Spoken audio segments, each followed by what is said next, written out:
Bismillahirrahmanirrahim. Assalamualaikum warahmatullahi wabarakatuh. Waalaikumsalam warahmatullahi wabarakatuh. Rabbi shrah li sadri wa yassir li amri wahlul 'uqdatam min lisani yafqahu qawli. Yang kami hormati Ibu Kepala Sekolah Ibu Diana Budiastuti, yang kami hormati Bapak Ibu Guru serta karyawan SD Muhammadiyah Temanggung yang kami hormati pula. Pertama-tama marilah kita panjatkan puja dan puji syukur kita atas kehadiran Allah Subhanahu wa taala yang telah memberikan rahmat, hidayah serta inayahnya kepada kita semuanya, sehingga pada kesempatan siang hari ini kita bisa melaksanakan kegiatan Kombel Karisma untuk yang kesekian kalinya dengan tanpa halangan suatu apapun. Salawat dan salam senantiasa tercurahkan kepada Nabi junjungan kita, Nabi Agung Muhammad Sallallahu Alaihi Wasallam, suri tauladan kita yang kita nantikan syafaatnya di yaumul kiamah nanti. Bapak Ibu yang kami hormati, sesuai dengan undangan yang telah kami sampaikan di grup bahwa pada siang hari ini setelah kegiatan ekstra kita akan melakukan kegiatan Kombel atau komunitas belajar. Pada kegiatan Kombel kali ini kita akan diisi oleh Ibu Dwi. Beliau akan mengisi tentang aksi nyata diseminasi budaya positif SD Muhammadiyah Temanggung. Apa saja nanti budaya positif yang baiknya kita terapkan di sekolah ini nanti akan disampaikan, dan jelasnya juga akan disampaikan oleh Ibu Dwi. Kepadanya, karena waktu sudah menunjukkan sudah jam 11 lebih, maka selanjutnya langsung saja akan kita mulai bersama-sama. Namun sebelum kita mulai oleh Bu Dwi, marilah kita buka acara kegiatan siang hari ini dengan bacaan basmalah bersama-sama. Bismillahirrahmanirrahim. Semoga dengan lafal basmalah tersebut kegiatan aksi nyata diseminasi ini berjalan dengan lancar dan baik. Selanjutnya untuk kegiatan aksi nyata kami serahkan kepada Ibu Dwi Nur Cahyaningsih. Waktu dan tempat kami haturkan.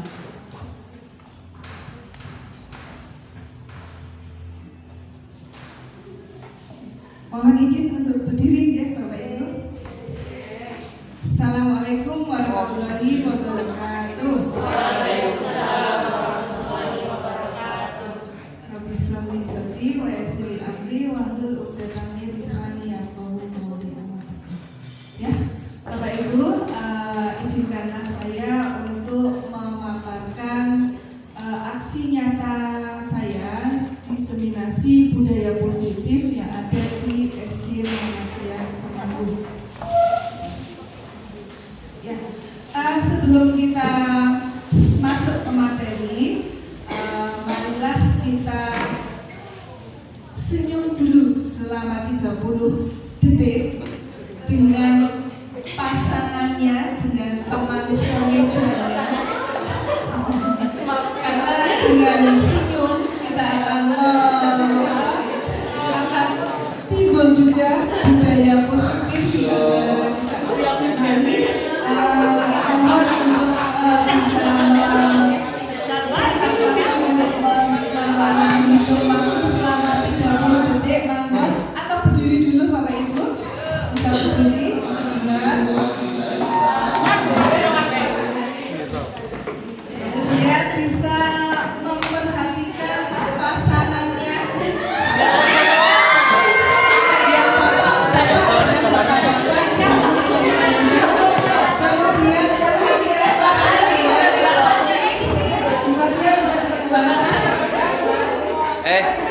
Nah lihat itu senyum-senyum terus. Sudah bisa dimulai. 1, 2, 3. Ayo, senyum. Dikasih senyum yang terbaik untuk teman kita. Tak kayak gini kan. Gini gitu. Berikan lihat semuanya yang termanis.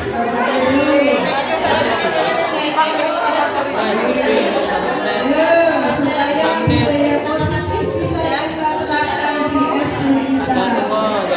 Kira digoyang-goyang ini. 30 detik. Selama Kita kabeh.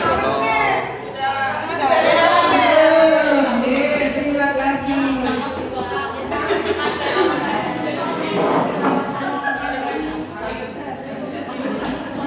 Ya, lanjut. Nah, sebelum kita mulai acara ini, ada baiknya kalau kita sepakat dulu di forum ini, di forum disiplinasi ini.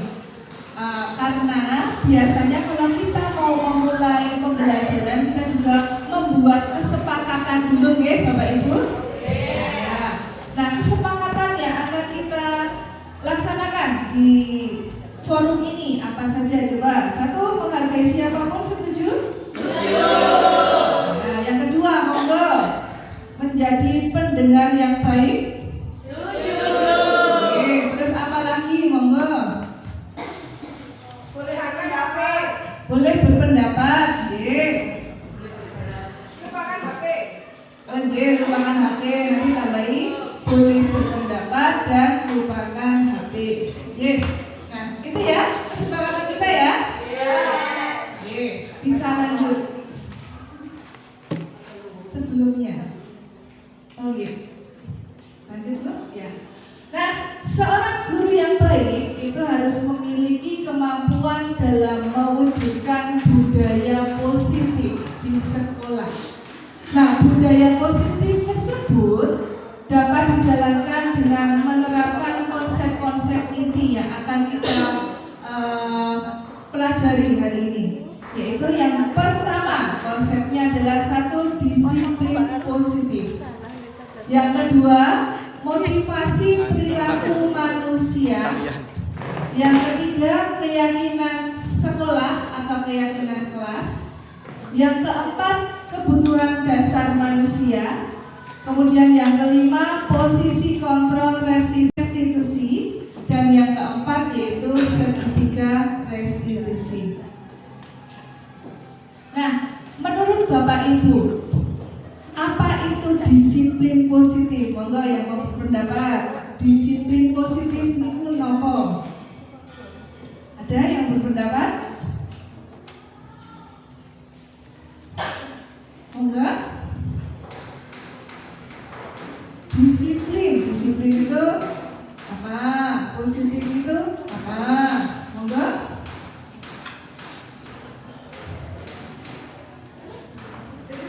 Monggo, Bu. Apa? Disiplin? Oke, disiplin tertib. Kemudian positifnya baik, ya berarti oke, bahasnya. Nah, disiplin positif itu merupakan suatu cara penerapan disiplin yang mengajarkan anak untuk bertanggung jawab dan menumbuhkan kesadaran diri berdasarkan nilai kebajikan. Nah, ini ditumbuhkan dari dalam diri anak, bukan karena dari luar, bukan karena paksaan, tetapi dari dalam diri anak. Nah, disiplin positif ini lebih ke arah disiplin diri yang dapat mengontrol diri dalam melakukan segala tindakan. Lanjut saja, Bu.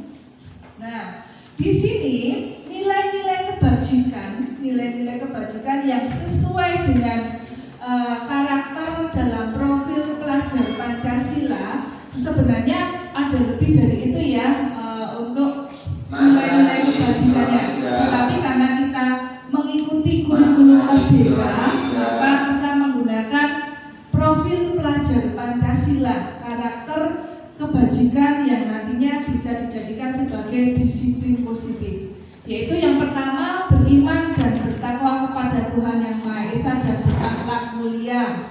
Nah, ini ya, menjadikan anak-anak yang solid dan salihah. Kemudian yang kedua, mandiri, bernalar kritis, kreatif, bergotong royong dan berkebinekaan global. Nah, sekarang, sebelum ke selanjutnya, mari kita belajar dulu tentang motivasi perilaku manusia.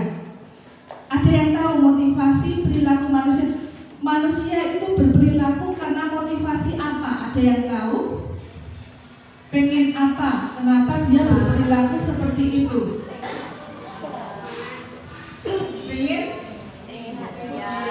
Pengen mendapatkan pujian, betul. Pengen hadiah, ya. Ada lagi? Menghindari hukuman. Ingin mendapatkan tujuan dan lain sebagainya. Nah, itu adalah perilaku yang apa ya? Selamat saja. Nah, di sini teori motivasi perilaku manusia, betul ya tadi ya. Ada yang melakukan perilakunya itu karena untuk menghindari ketidaknyamanan atau untuk menghindari hukuman. Nah, ini kalau perilaku seperti ini berarti ini adalah motivasinya dari luar, bukan dari dalam dirinya ya. Kemudian yang kedua, untuk mendapatkan imbalan dari orang lain atau dari institusi. Ini juga merupakan motivasi eksternal. Nah, untuk yang motivasi eksternal itu ada pertanyaan pemateri, apa yang akan terjadi apabila saya tidak melakukannya? Berarti kalau tidak melakukannya mendapatkan hukuman. Kemudian apa yang akan saya dapatkan apabila saya melakukannya? Nah, itu dapat hadiah. Nah, itu adalah motivasi eksternal. Tetapi yang kita harapkan dari dalam siswa yaitu adalah motivasi internal untuk mencapai tujuan disiplin positif tersebut, yaitu dia muncul dari dalam dirinya untuk menghargai diri sendiri. Pertanyaan pemantiknya, saya akan menjadi orang yang seperti apa bila saya melakukannya? Saya akan jadi orang yang apa? Yang bisa menerapkan disiplin positif tersebut. Nah, ini ternyata apa, kita sering miskonsepsi ya. Ternyata penghargaan itu sama dengan hukuman, dalam arti meminta atau membujuk seseorang melakukan sesuatu untuk memenuhi suatu tujuan tertentu dari orang yang meminta atau membujuk. Nah, ini kalau untuk mendapatkan penghargaan berarti dorongannya adalah dorongan eksternal dan akan ada faktor ketergantungan jika kita memberikan penghargaan yang berlebihan. Wah, nek ora entuk penghargaan wegah melakukan itu. Nah, itu ternyata penghargaan itu sama dengan hukuman. Itu menurut siapa? Ya, itu di situ. Menurut David Horn itu adalah dihukum oleh penghargaan. Nah, beberapa dampak dari pemberian penghargaan itu adalah menurunkan kualitas. Kemudian penghargaan itu bisa mematikan kreativitas dan penghargaan itu bisa mengurangi motivasi intrinsik dari dalam diri siswa. Kemudian penghargaan itu juga sifatnya menghukum. Penghargaan itu mengurangi ketepatan dan penghargaan itu ternyata tidak efektif. Itu lanjut. Nah dari situ, dari motivasi itu kita akan membentuk keyakinan sekolah atau kelas untuk menciptakan disiplin positif tadi. Nah, di sini keyakinan sekolah atau kelas itu berupa pernyataan universal yang mudah diingat dan dipahami dan harus diterapkan di lingkungan sekolah. Nah, di sini kalau dari aturannya misalnya ini contoh-contoh keyakinan kelas itu seperti apa? Nah, keyakinan kelas itu tadi berupa nilai kebajikan yang dituju. Misal ada peraturan selalu kembalikan buku ke tempatnya, berarti keyakinan kelasnya adalah tanggung jawab. Kemudian dilarang mengganggu orang lain, itu nilai kebajikannya atau keyakinan kelasnya menghormati orang lain dan diri sendiri. Nah, di sini hadir di sekolah 15 menit sebelum pembelajaran dimulai. Keyakinannya menghormati orang lain, berkomitmen pada tujuan. Contoh lain, dilarang melakukan kekerasan kita menghindari kata-kata negatif di keyakinan kelasnya, yaitu keyakinan kelasnya keselamatan, menghormati orang lain begitu. Kemudian dilarang menggunakan narkoba, keyakinan kelasnya yaitu kesehatan. Bergantian atau menunggu giliran, keyakinannya menghormati orang lain dan kesabaran.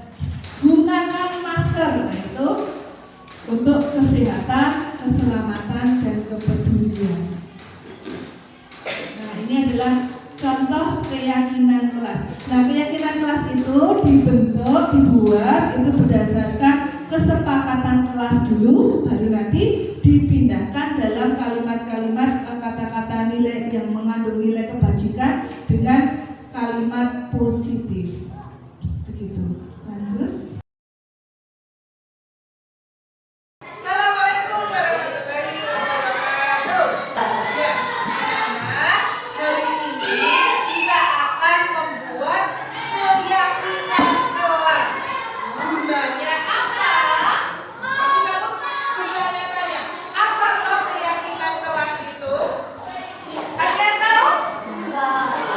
Keyakinan kelas itu adalah kesepakatan, hasil kesepakatan semua warga kelas untuk nanti bisa dilaksanakan oleh semua warga kelas supaya tercipta kenyamanan, ketertiban, dan kedisiplinan di dalam kelas. Kalian tentu menginginkan kelas kalian itu menjadi kelas yang seperti apa? Pengen nggak mempunyai kelas yang tertib, yang kondusif, yang nyaman, sehingga kalian enak belajar di kelas kalian? Pengen? Nah, sekarang sebelum kita membuat keyakinan kelas, saya mau tanya, kamu menginginkan kelas yang seperti apa? Ya, coba.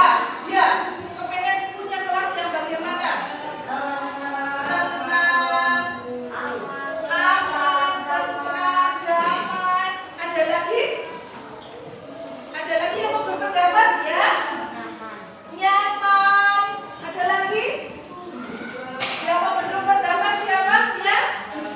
Bersih. Ada lagi? Ya? Tidak. Tidak ada perkelahian. Ada lagi? Rapi. Nah, nanti kalian tuangkan ide kalian menjadi kesepakatan kelas. Setelah terjadi kesepakatan kelas, maka akan kita pindahkan menjadi keyakinan kelas. Nah, untuk itu, Mbak, kita tolong untuk membagikan kertasnya. Nanti diberikan ke teman-temannya. Kalian tulis kesepakatan kelas. Kelas apa yang kalian impikan? Kalian tulis di situ. Terus nanti kalau sudah selesai menulis, kalian tempelkan di papan tulis. Bersedia? Bersedia. Nah, sekarang silakan dibagikan kelas.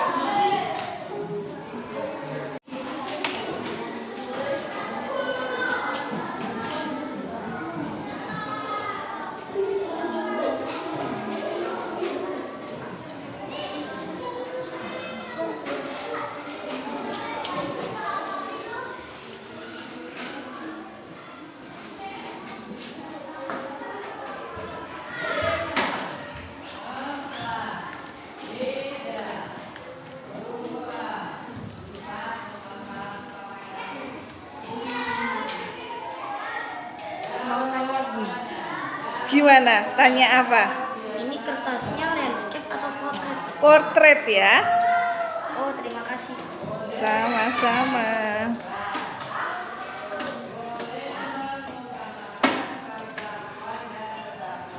Silakan kalian tempelkan kesepakatan kalian yang kalian tuliskan di sini.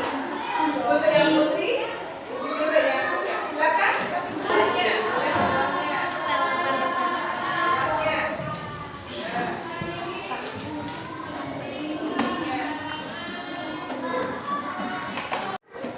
Ya, itu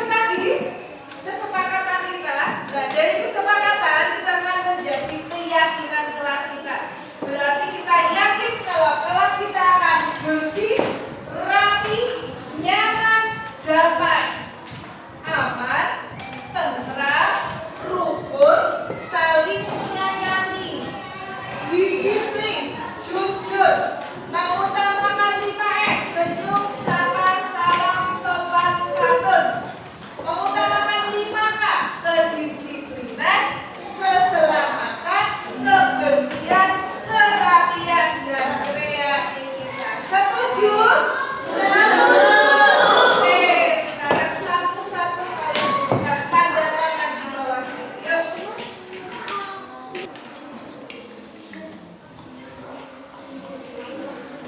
Yuk. Nah, inilah kesepakatan kelas 5 Daud. Tepuk tangan.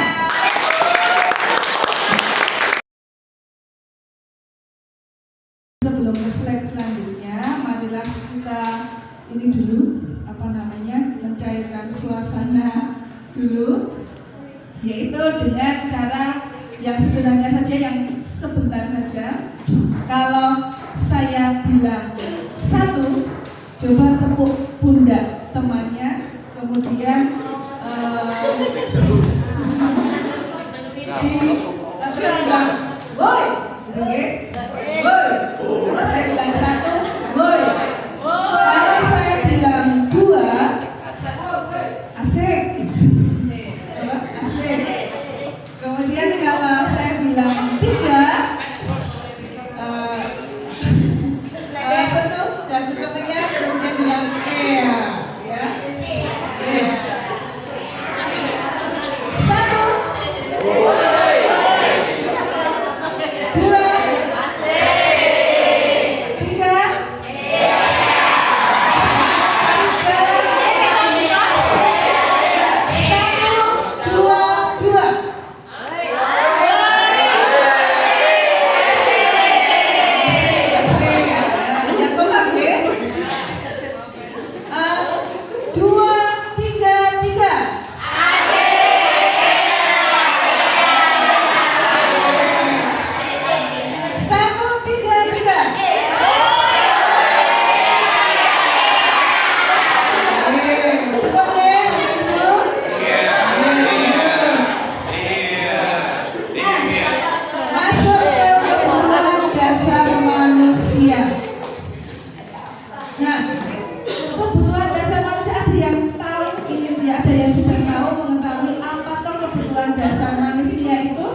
dilakukan.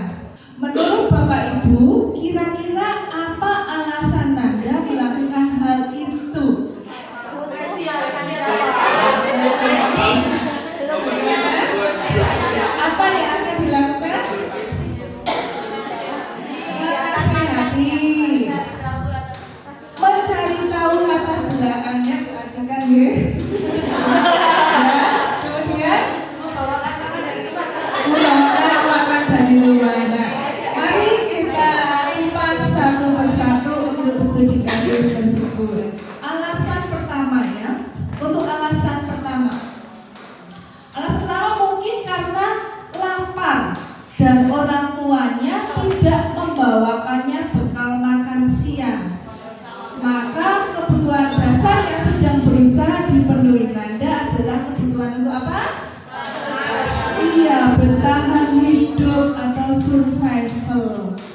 Itu berarti kita harus menanyai anak tersebut itu kenapa kok dia suka ngambil bekal makan siang teman-temannya. Nah, kita cari tahu alasannya terlebih dahulu. Yang kedua, alasan kedua, ini bisa jadi karena dia merasa senang temannya jadi memperhatikan dia. Ketika temannya melaporkan tindakannya itu pada gurunya dan gurunya memberitahu orang tuanya sehingga orang tuanya jadi memperhatikan dia, maka kebutuhan dasar yang sedang dipenuhi Nanda adalah kebutuhan akan rasa kasih sayang dan rasa diterima.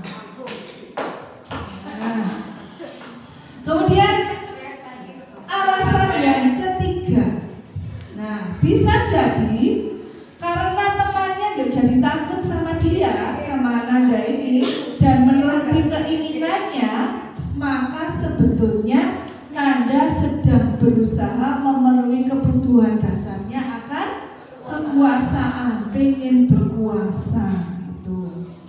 Kemudian yang keempat, alasan keempat, karena dia merasa bosan dengan makanan yang dibawakan ibunya dari rumah, karena ibunya selalu membawakan bekal yang sama, oleh karena itu dia mencoba makan makanan teman-temannya yang beraneka ragam.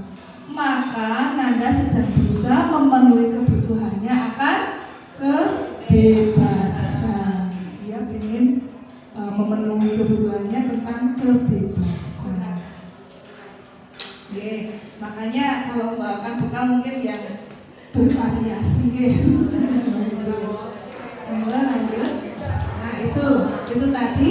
Jadi kalau kita ada kasus seperti itu, kita tanya anak dulu latar belakangnya apa, kenapa dia seperti itu. Kemudian kita lanjut ke posisi kontrol atau restitusi. Posisi kontrol restitusi. Nah, restitusi itu adalah proses menciptakan kondisi bagi murid untuk memperbaiki kesalahan mereka sehingga mereka dapat kembali ke kelompok mereka dengan karakter yang lebih kuat. Itu adalah restitusi. Nah, ciri-ciri restitusi itu yaitu yang pertama, belajar dari kesalahan, bukan menebus kesalahan, belajar dari kesalahan. Kemudian yang kedua, dengan restitusi itu bisa memperbaiki hubungan. Nah, di sini untuk restitusi ini menawarkan, bukan memaksa. Kemudian yang keempat, restitusi itu adalah restitusi diri, itu adalah cara terbaik. Yang kelima, restitusi ini menuntut untuk melihat ke dalam diri, introspeksi diri. Kemudian yang keenam, mencari kebutuhan dasar yang mendasari tindakan. Yang ketujuh, berfokus pada karakter, bukan tindakan. Kemudian yang kedelapan, berfokus pada solusi. Dan yang kesembilan, mengembalikan murid yang berbuat salah pada kelompoknya. Misalnya setelah dia ditahan, kembalikan lagi ke kelasnya, jangan ditahan terus. Nah, selanjutnya, nah apa saja posisi kontrol restitusi guru? Yaitu yang pertama itu adalah guru sebagai penghukum. Yang kedua, guru sebagai pembuat rasa bersalah. Yang ketiga, guru sebagai teman. Yang keempat, guru sebagai pemantau. Dan yang kelima, guru sebagai manajer. Nah, ini ya. Nah ini untuk yang penghukum dan pembuat rasa bersalah, ini adalah kontrol dari luar. Nah itu merupakan identitas gagal. Nah dari sini kita anak-anak jadi menghindari hukuman gitu ya. Kalau kita sebagai penghukum. Nah, ini di sini guru berbuat menghadik, menunjuk-nunjuk, menyakiti dan menyindir. Itu adalah guru sebagai penghukum.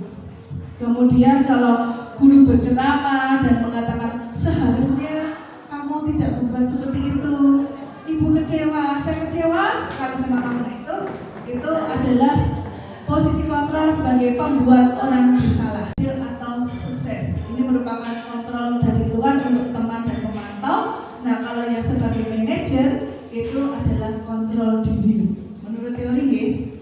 Nah, yang saya sampaikan seperti itu.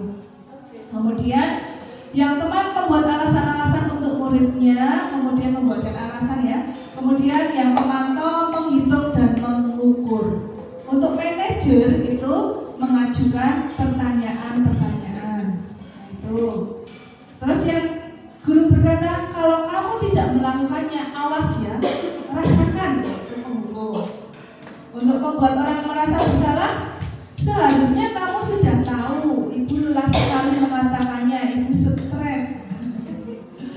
Sebagai teman, ayolah lakukan demi ibu. Masa kamu tidak ingat ibu pernah bantu kamu? Nah, ini sebagai teman. Kemudian pemantau, apa peraturannya? Nah, terus yang manajer, apa yang kita yakini? Apa yang bisa kamu kerjakan untuk memperbaiki masalah ini? Nah, itu adalah sebagai manajer. Nah, hasilnya itu kalau sebagai penghukum, murid itu jadi memberontak, menyalahkan orang lain, bisa juga berbohong. Kemudian untuk membuat orang merasa bersalah, itu menyembunyikan, bisa menyangkal, bisa berbohong. Kalau sebagai teman itu bisa ketergantungan, wah kayak koncone kok, gitu ya. Kemudian yang sebagai pemantau itu menyesuaikan diri bila diawasi. Oh, nek diawasi kayak menyesuaikan diri. Kemudian kalau dari posisi kontrol sebagai manajer itu bisa menguatkan pribadi. Nah, kaitan dengan dunia berkualitas. Nah, ini di sini untuk identitas gagal yang sebagai penghukum, murid meletakkan guru di luar dunia berkualitas. Untuk membuat orang merasa bersalah, murid meletakkan guru di dalam dunia berkualitas. Kemudian untuk sebagai kontrol teman, murid meletakkan guru di sebagai orang yang sangat penting di dunia berkualitas. Pemantaunya murid meletakkan guru, peraturan dan hukum di dunia berkualitas. Kemudian yang sebagai manajer, murid meletakkan dirinya sebagai individu yang positif dalam dunia berkualitas. Nah, ini murid berkata, kalau misalnya kita sebagai penghukum, biarkan saja, nanti juga marah-marah lagi. Nah, itu. Kemudian untuk yang ini, maafkan saya. Nah, minta maaf tentunya. Terus ini, saya pikir ibu atau bapak teman saya, ternyata begitu. Oke. Kemudian untuk pemantau, berapa banyak bintang yang harus saya peroleh? Berapa halaman yang harus saya tulis? Untuk pemantau. Kemudian untuk manajer, bagaimana caranya saya bisa memperbaiki keadaan? Kemudian dampak pada murid itu untuk identitas gagalnya, penghukumnya, bisa mengulangi kesalahan lagi. Kemudian untuk membuat orang merasa bersalah, merasa rendah diri. Sebagai teman, lemah, tidak mandiri dan bergantung. Kemudian untuk pemantau, menitik beratkan pada konsekuensi atau hadiah untuk dirinya. Kemudian yang sebagai manajer, mengevaluasi diri, bagaimana cara memperbaiki diri. Nah, itu. Nah, bagaimana caranya untuk misalnya ada siswa yang melanggar peraturan sekolah, itu kita menggunakan segitiga restitusi. Nah, segitiga restitusi itu ada 3 cara yang bisa kita lakukan, yaitu 1, menstabilkan identitas. Yang kedua, validasi tindakan yang salah. Kemudian yang ketiga, menanyakan keyakinan.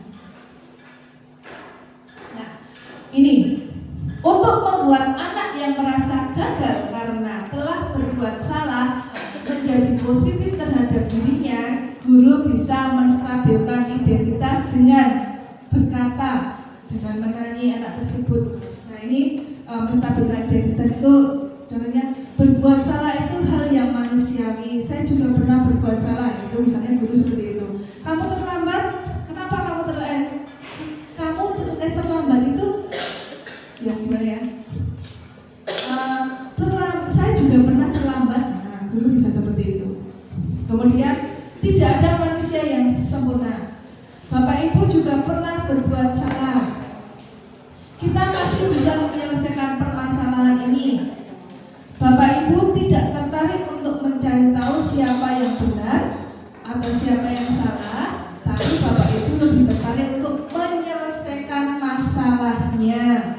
Nah, kalau kamu menyalahkan dirimu sendiri terus-menerus, apakah kamu bersikap baik pada dirimu sendiri? Itu untuk menstabilkan identitas.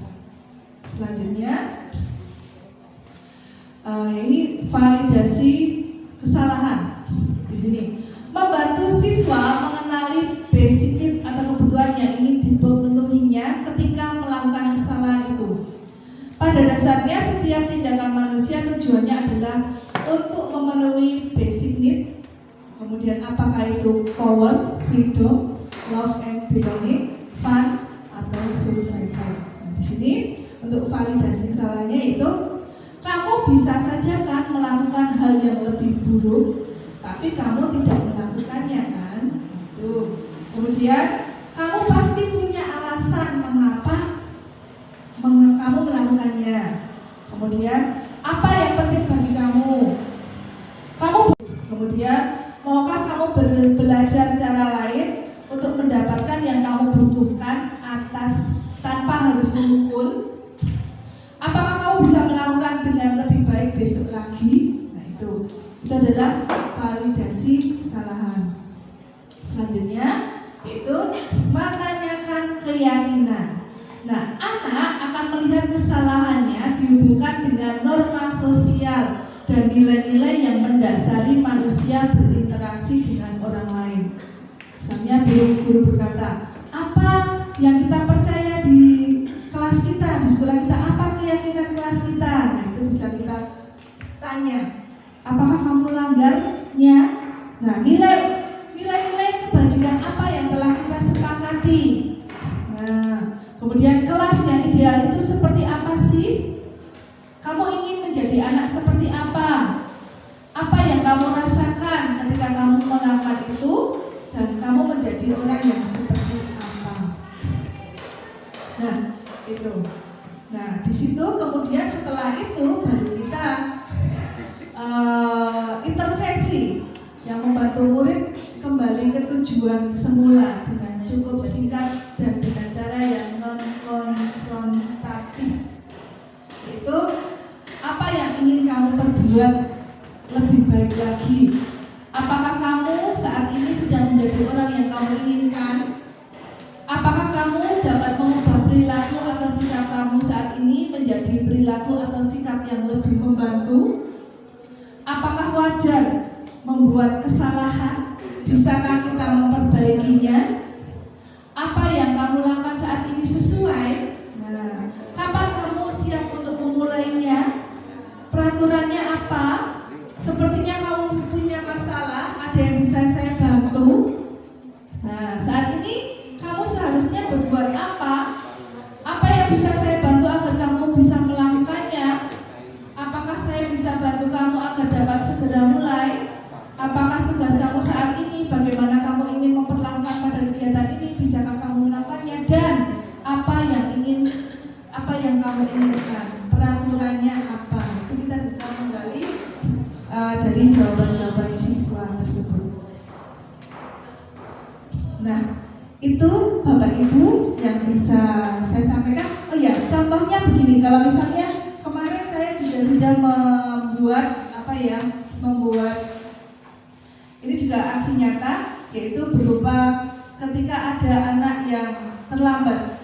Nah itu bisa kembali Bu, sebentar lagi sekali lagi. Nah ini ketika ada anak yang terlambat, saya mencontohkan saya juga pernah terlambat saat menghadiri acara itu untuk memvalidasi, menstabilkan identitas. Kemudian di sini, saya ibu tidak ingin menghakimi kamu, tetapi ibu ingin menyelesaikan masalah kamu yang terlambat tadi. Gitu. Selanjutnya, kemudian yang validasi kesalahannya. Nah, baru kita tanya, kenapa kamu terlambat? Karena bangunnya kesiangan. Kenapa bangunnya kesiangan? Karena tidurnya kemalaman. Kenapa tidurnya kemalaman? Karena habis main HP, main game. Nah, terus selanjutnya, kita menanyakan, nah kalau terlambat itu sesuai nggak dengan keyakinan kelas kita, yaitu tentang apa? Tentang disiplin, tentang menghargai waktu dan lain sebagainya itu. Kemudian dari situ, apa yang bisa kamu lakukan? Kita tawarkan ke anak tersebut, apa yang bisa kamu lakukan supaya kamu tidak terlambat? Nah itu, terus dia bilangnya, saya akan tidurnya lebih awal. Kemudian paginya saya akan memasang alarm. Kemudian bangunnya sebelum subuh. Kemudian semuanya sudah dipersiapkan dahulu. Nah, insya Allah tidak terlambat. Nah, ini salah satu contoh nih Bapak Ibu untuk menciptakan disiplin positif di lingkungan sekolah.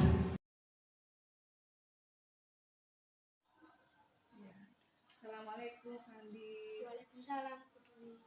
Iya, Fandi sudah istirahat? Sudah. Sudah makan? Sudah. Iya. Fandi tahu nggak kenapa Putri Fandi kesini? Nggak tahu Bu. Nggak tahu? Ya. Iya. Nah, Fandi tadi berangkat jam berapa? Jam 7:15 Bu. Jam 7:15. Fandi tahu sekolah kita masuk jam berapa? Jam 6:45 Bu. Artinya Fandi Terlambat. Iya, artinya Fandi terlambat. Nah, Fandi sudah berapa kali terlambat? 10. 10 kali, banyak sekali ya. Nah, Fandi, gini, setiap manusia itu pasti pernah berbuat kesalahan. Bu Dwi pun juga pernah terlambat menghadiri suatu acara, ya. Tetapi jangan terus berkali-kali, ya. Ya. Iya. Sekarang Dwi mau tanya, kenapa Fandi terlambat? Karena bangunnya kesiangan. Bangunnya kesiangan. Kenapa bangun kesiangan? Karena tidurnya kemalaman. Kenapa tidurnya kemalaman? Karena menonton TV sama main game. Main game. Nah, ini Bu Dwi mau mencarikan solusi buat Fandi, ya. Nah, tahu nggak apa yang harus dilakukan kalau Fandi tidurnya kemalaman? Tidurnya Tidurnya lebih awal. Coba sekarang Fandi bisa nggak mengatasi masalah keterlambatan Fandi? Bisa. Apa saja coba? Harus apa? Memasang alarm. Oh iya, oke. Nah, ada keyakinan kelas kan? Ada. Iya. Nah, di keyakinan kelasnya Fandi itu kalau Fandi terlambat itu berarti Fandi tidak Disiplin dan tepat waktu. Iya, disiplin dan tepat waktu. Nah, dari situ supaya Fandi bisa menerapkan keyakinan kelas, maka apa yang harus Fandi lakukan? Bangun sebelum subuh, memasang alarm, Oh, tidur lebih awal, tidur lebih awal. Biasanya tidur jam berapa? jam 9, Nah, sekarang bisa tidur jam berapa? 8, Iya, berarti apa yang mau Fandi lakukan? Satu, tidur. tidur lebih awal, Mau tidur jam berapa? 8, Terus kalau sudah bangun, eh, biar bisa bangun pagi, memasang alarm pasang alarm. Terus bangunnya? sebelum subuh. Iya, itu yang bisa Fandi lakukan supaya tidak terlambat. Berarti tidak usah main game, nonton TV, ya? Ya, Iya, tidurnya lebih awal. Nah, itu solusinya. Coba tadi solusinya apa? Satu, tidur lebih awal, mm-mm, memasang alarm, mm-mm, bangun sebelum subuh. bangun sebelum subuh. Bisa melakukan itu? Bisa, Bisa melaksanakannya? bisa. Iya. Mulai kapan Andi mau melaksanakan itu? Mulai sekarang. Mulai sekarang. Nah, baik. Semoga Fandi bisa melakukannya dan semoga Fandi bisa menjadi anak yang soleh tanpa terlambat lagi. Iya. Ya, terima kasih ya, Fandi. Ya. Dulu. Nah, Nah itu Bapak Ibu yang bisa saya sampaikan. Apakah ada yang mau ditanyakan? Terima kasih Bu Dwi. Ini sebetulnya simpel ya, sederhana, tetapi memang ketika kita terapkan di kelas atau di anak-anak itu memang menjadi sesuatu yang tidak simpel lagi. Biasanya apa ya? Kalau secara teori memang kelihatannya gampang gitu ya, kelihatannya gampang sederhana gitu ya. Tetapi memang ketika diterapkan itu juga luar biasa, butuh effort luar biasa. Tetapi memang terkadang kita juga harus mencoba. Ya, terkadang kita mungkin harus mencoba meskipun tidak semua yang kita cobakan, karena pasti anak juga kan berbeda-beda ya. Mungkin diterapkan di kelasnya Bu Dwi bisa, nanti diterapkan di kelasnya Bu Hesti juga tidak bisa. Nah ini mungkin perlunya kita saling sharing di sini. Ya, ketika Bu Dwi bisa seperti itu, mungkin bisa juga dicobakan di kelas yang lain. Saya pun di sini juga jadi belajar. Tadi ya ada sebagai pemantau, sebagai teman dan sebagainya. Terkadang memang kita kalau di kelas itu juga melihat anak yang melanggar. Ini kita tahunya baru ke desain. Melanggar disiplin itu memang kemudian yang terjadi kita langsung mengejas anak tersebut gitu ya. Mengejas anak tersebut. Wah ini sudah apa ya, anak sudah mesti kayak gini. Jadi memang penghukum itu lebih ya seakan-akan tidak benar. Ternyata dengan teori ini harusnya bisa berubah ya. Harusnya bisa berubah gitu ya. Mungkin bisa kita cobakan. Yang penting memang dari dalam diri kita dulu, dari guru sendiri juga punya keyakinan bahwa seburuk apapun anak tersebut masih bisa kita olah gitu ya, masih bisa kita perbaiki. Nanti ya, ini tambah dari saya Bu Dwi. Ya, terima kasih Bu Ana atas masukannya. Nah ini bisa kita jadikan percobaan, kita coba untuk melaksanakan disiplin positif tadi. Terima kasih banyak atas masukannya. Kemudian yang lainnya ada lagi, monggo. Sahabat? Monggo Mas.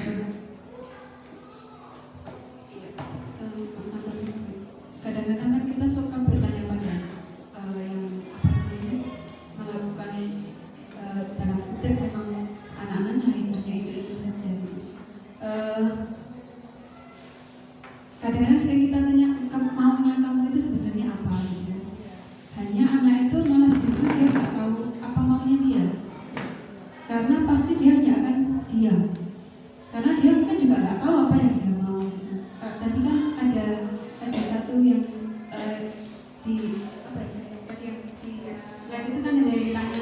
kebutuhannya apa gitu.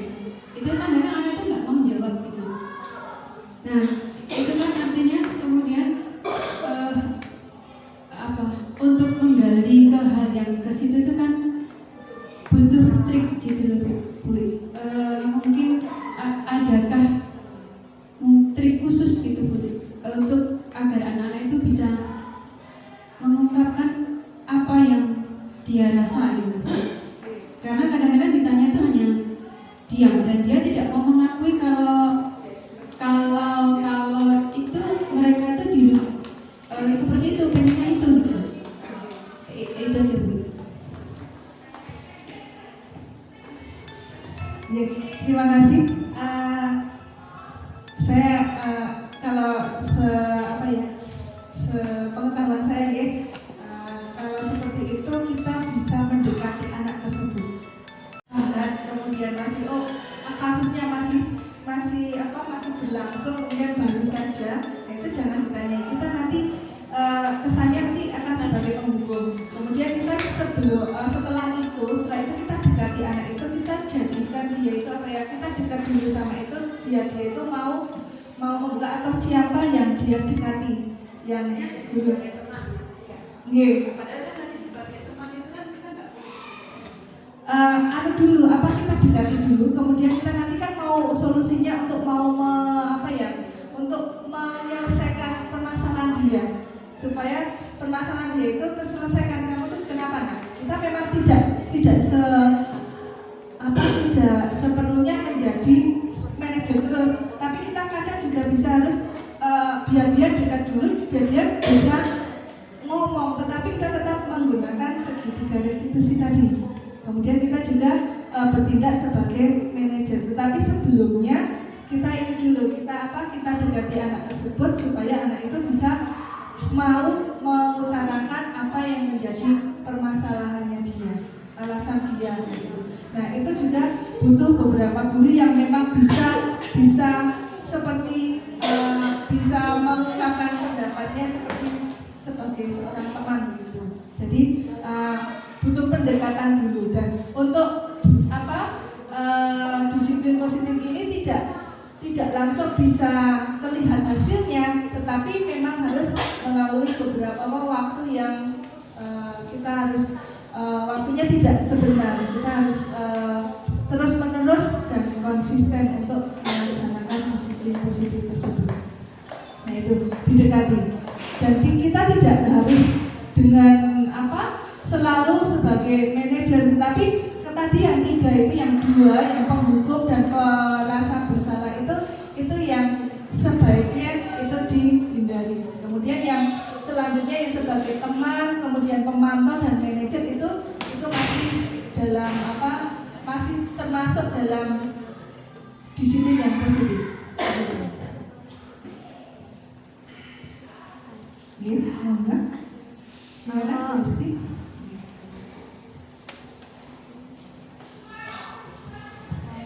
Kalau untuk tadi itu yang pelanggaran biasanya untuk hanya 1 atau 2 anak ya. Misalkan kalau yang melanggar itu kompak gitu banyak anak, nah untuk pendekatannya itu bagaimana? Misalkan kalau itu kan hanya persen gitu ya. Misalnya satu kelas itu kok kompak, nggak disiplin, betul kafe gitu ya. Pendekatannya mau bagaimana? Sabar.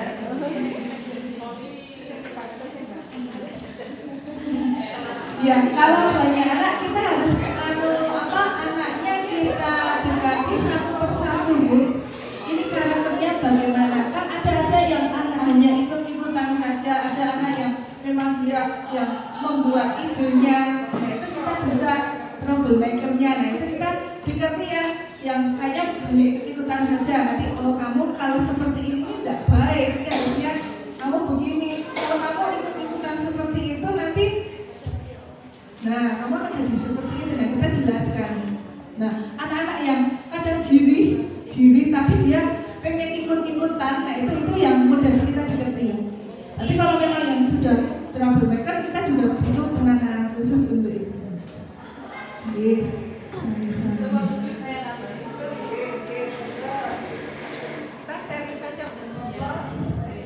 Terima kasih waktunya. Mungkin menambah tadi tentang masalah yang disampaikan Bu Hesti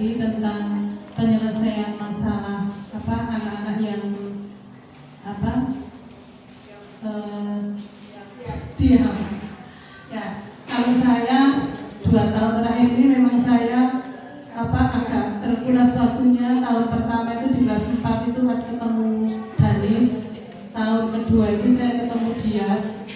Itu memang menguras energi betul di kelas 4 itu. Kalau yang pertama itu saya memang saya tidak bisa sendiri menyelesaikan masalah itu. Untuk yang pertama Danis itu memang dengan ketika Danis kelas 3 itu memang saya sudah melihat Danis itu seperti itu, dan kebetulan itu satu kelas dengan anak saya, dan hampir setiap pulang anak saya bercerita tentang keadaan Danis yang ngamuk, yang nakali temannya, yang menumpahkan makanan dan sebagainya. Kemudian waktu itu saya juga pernah bayangin guru niki bagaimana kalau di kelas. Ternyata Allah memberikan amanah ke saya untuk menghadapi Danis itu di tahun pertama. Kemudian alhamdulillah saya coba untuk pertama memang saya gagal.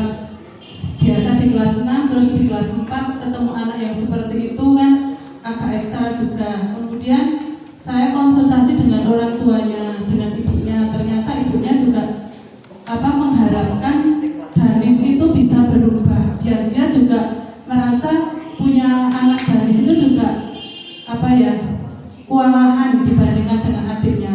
Kemudian saya sepakat dengan ibunya kalau saya di kelas saya seperti ini, mohon ibu untuk mendukung gitu. Kemudian ibunya juga siap. Kemudian saya pertama itu dengan Danis itu tidak pernah saya cuma pesan gini, kamu jangan berbohong dengan ibu. Nanti apapun yang terjadi di sekolah kamu ceritakan sama ibu. Bu tidak akan menceritakan ke ibu kamu sendiri yang cerita. Jadi awal-awal itu dia itu sama temannya sering nyokot. Betul itu, nyokot temannya itu sampai ada bekasnya. Sebelum ibunya itu cerita ke saya, ibunya itu sudah komplain dulu ke saya kalau tadi anaknya dicokot gini-gini. Oh saya sudah seperti itu. Kemudian malam harinya itu ibunya Danis WA saya. Kemudian diselesaikan sendiri permasalahannya itu, minta maaf. Saya persilahkan monggo gitu. Kemudian yang Danis itu alhamdulillah itu tidak sampai setengah tahun itu selesai. Dan Dias itu yang yang trouble-nya luar biasa. Tapi mungkin sekarang sudah alhamdulillah banyak perubahan. Nah itu memang saya juga kerjasama dengan orang tua. Ketika kita hanya sendiri, guru di kelas sendiri, itu kesulitan. Kita harus ada atas waktunya. Saya hanya ingin menyampaikan tadi yang terkait Bu Dwi yang terlambat. Itu kan tadi mengatakan ditanya dulu alasannya, kenapa terlambat, kemudian alasan berikutnya dan seterusnya. Nah, di sini bagaimana kalau yang terjadi itu adalah datang dari orang tuanya sendiri. Penyebab keterlambatannya itu adalah orang tua. Dan ternyata jawabannya katanya itu kalau di kelas taufik orang tuanya itu menjadwalkan hafalan itu anaknya itu pagi. Ketika saya tanya kamu tuh bangun jam berapa, bilangnya katanya jam 4 Bu. Jam 4 udah bangun gitu. Kemudian hafalan, kemudian kalau nggak hafal itu katanya belum siap-siap ke sekolah. Itu pertama saya diamkan dulu, saya belum konfirmasi sama orang tuanya. Kemudian terlambat yang berikutnya alasannya juga hampir sama seperti itu. Dia juga punya adik 2, yang satu masih SD sini juga kelas 1, yang satu TK. TK ini minta bareng sama kakaknya, kayak seperti itu. Kemudian yang kedua alasan keterlambatan lagi itu dari orang tua juga, menunggu orang tuanya yang ibunya mungkin make up bermake up atau bersalak gitu lama, kemudian atau sekolahnya yang masih belum bangun seperti itu, padahal anaknya sudah siap-siap sekolah. Jadi ada akar permasalahan bukan dari anaknya, karena juga dari orang tuanya. Terima kasih Bu Ida. Nah, untuk yang kasus seperti itu kita bisa berkolaborasi dengan orang tuanya, yang kita tanyakan orang tuanya, kemudian kita berkomunikasi dengan orang tuanya, kemudian kita sampaikan bahwa peraturannya di sekolah yang tadinya insya Allah mudah-mudahan dengan kita berkomunikasi dengan orang tuanya, terus disampaikan bahwa kita aturannya seperti itu, kemudian juga sudah disepakati di kelas, nah itu seperti itu. Nanti resikonya ya satu, tidak dapat hafalan ketika jam pagi harus hafalan, kemudian tidak dapat pelajaran yang pertama, nah itu resikonya seperti itu. Karena aturannya kita jam 6.45. Begitu Bu Indah. Oke, ada lagi? Dikomunikasikan. Memang kita perlu kolaborasi dengan orang tua.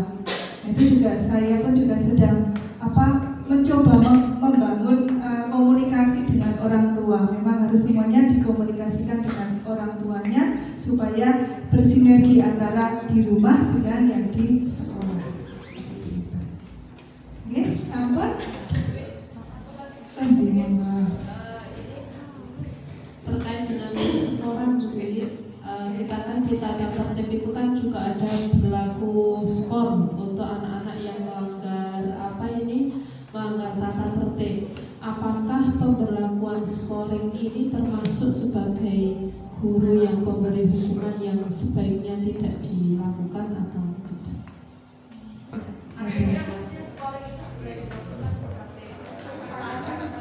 Iya, kesepakatan kelas ya.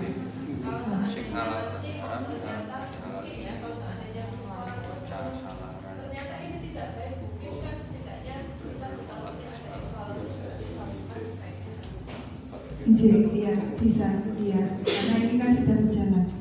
Ya, terima kasih Bu Fatia atas masukannya dan juga kritikannya. Ada lagi Bapak Ibu? Sampun?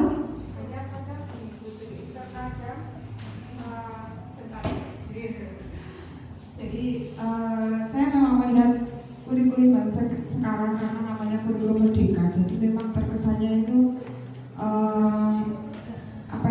lebih semua terpusat pada siswa gitu ya. Dari sisi teori memang sangat bagus ketika kemudian kita bisa menerapkan itu, tetapi ketika anak itu punya kesadaran gitu ya, punya kesadaran, orang tua punya kesadaran, itu memang enak dan kurikulum itu bagus banget. Tetapi saya masih melihat di kita sendiri, generasi anak-anak sekarang itu ketika kita loskan, ini kan memang mengacunya ke barat ya, pendidikan barat ya, kurikulum merdeka ini. Di sana anak sudah dididik dari kecil kesadaran tentang ini, gitu ya, kesadaran tentang itu disiplin, tentang bagaimana dia belajar berbicara dan sebagainya. Sementara di kita anak-anak itu belum terbiasa dengan bentuk kesadaran ini, gitu ya. Antri saja lah, budaya antri. Kalau di Jepang, di Australia, di Amerika itu kan sudah dari kecil anak sudah dibiasakan untuk antri. Tetapi di kita budaya antri itu baru bisa dari dulu ya. Jadi memang pola pikirnya kita itu nek orang didok itu nggak mau. Jangankan anak-anak kita saja nek tidak dipaksa nggak ada kesadaran ya. Kita saja seperti itu. Kadang-kadang kita itu sangat bisa, mampu, pintar gitu ya, guru kita itu pintar. Tetapi ketika tidak dipaksa, ayo garap, adakah yang mau punya kesadaran untuk garap? Kadang-kadang dikasih PR aja, nek orang dipaksa sesuk kon ngumpul ke dikumpul ke rasa garap. Nah, ini pola ini kan masih ada di anak-anak kita dan ya memang kalau saya memang masih butuh adanya kalau diskusi dengan Bu Esti itu memang kadang-kadang kita masih butuh satu karakter guru yang galak yang Bu Esti ya. Artinya harus ada yang ditakuti. Kita pernah ya Bu Esti, kita pernah menerapkan di kelas yang di situ kita benar-benar los. Artinya los itu kita benar-benar manut dengan anak. Telat yang mono,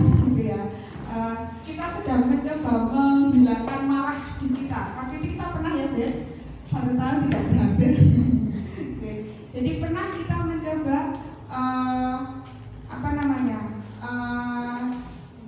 memusatkan pada kebutuhan anak gitu ya. Jadi kita ketika ada yang telat ya cuma bilang kenapa terlambat, kenapa gini, oh ya bisa jadi lagi baru gitu ya, tanpa ada skor di situ, tanpa ada teguran di situ ya. Mereka akhirnya jadinya seperti liar gitu kan. Ini saya masih melihat anak-anak kita itu masih harus agak sedikit dipaksa, meskipun mungkin pemaksaannya beda dengan dulu ya, beda dengan dulu. Nah, kalau saya memang masih melihat untuk menegakkan disiplin ini memang satu masih perlu paksaan, yang kedua kita memang masih butuh ya sedikit hukuman, meskipun hukumannya sudah mulai berubah nih kalau dibandingkan yang dulu gitu ya.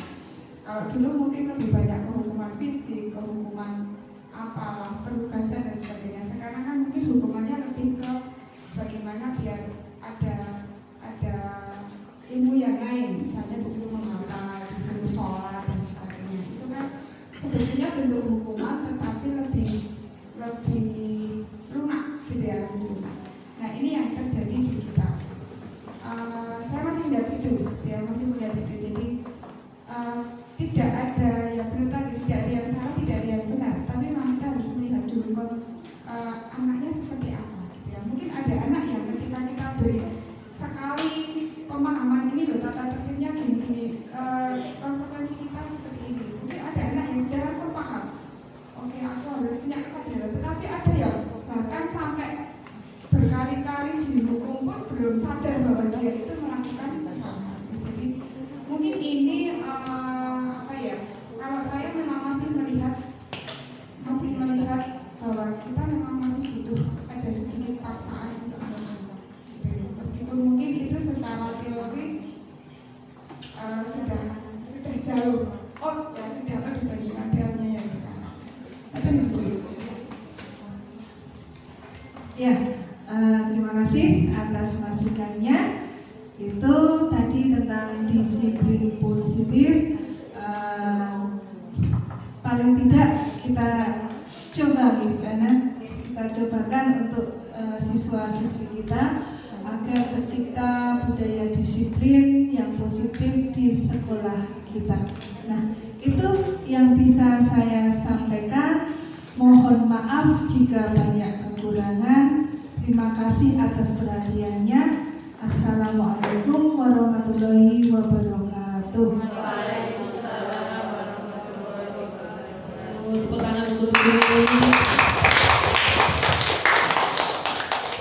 Luar biasa sekali, terima kasih Bu Dwi atas ilmunya. Paling tidak, setidaknya tadi sudah disampaikan, kita coba dulu. Mungkin di beberapa teori kalau seandainya tadi banyak yang kurang bagus, tapi mungkin ada pilihan setidaknya. Barangkali saat ini kita berperan sebagai apa, di lain sisi sebagai apa, dan lain sisi sebagai apa, menyesuaikan dengan keadaan dan juga siswanya. Seperti itu, okay? Semoga, insya Allah, bukan semoga, tapi insya Allah ilmu ini sangat bermanfaat untuk kita semuanya. Tidak ada yang sia-sia, tidak ada yang tidak bermanfaat. Insya Allah semua ilmu itu bermanfaat. Terima kasih Bu Dwi. Kita tunggu lagi aksi nyatanya di pertemuan selanjutnya lagi.